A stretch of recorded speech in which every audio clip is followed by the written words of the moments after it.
সাবেক নিরাপত্তা উপদেষ্টা জনাব তারেক সিদ্দিক সাহেব সহ বেশ কয়েকজন আসামি ছিল। তার দুটি অংশ তদন্ত প্রতিবেদন দাখিল হয়ে ফরমাল চার্জারের ট্রাইব্যুনালে দেওয়া হয়েছে, তার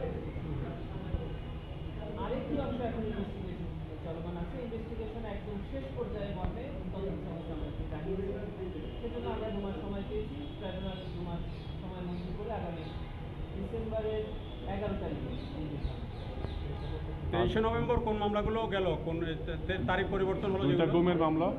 এই বিভিন্ন মামলা থেকে যে দুটি মামলা ট্রাইব্যুনালে এসেছে, সেই দুটি মামলাতেও সাবেক প্রধানমন্ত্রী, সাবেক নিরাপত্তা উপদেষ্টা, তৎকালীন স্বরাষ্ট্রমন্ত্রী সহ বেশ কয়েকজন অবসরপ্রাপ্ত এবং সার্বিক সামরিক কর্মকর্তারা ছিলেন।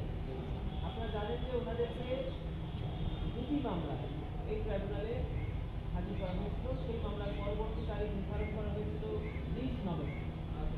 প্রসিকিউশনের পক্ষ থেকে আজকে একটি আবেদন করে এই মামলার তারিখ পরিবর্তনের জন্য আমরা একটা প্রার্থনা করি। সেই আবেদন মঞ্জুর হয়ে আগামী নভেম্বর মাসের 23 তারিখে ওই দুটি মামলার পরবর্তী তারিখ নির্ধারণ করা। অতএব ওনাদেরকে পরবর্তী তারিখ যেটা 20 নভেম্বর ছিল সেটা পরিবর্তিত হয়ে 23 নভেম্বরে পরিবর্তিত হয়েছে এবং কেন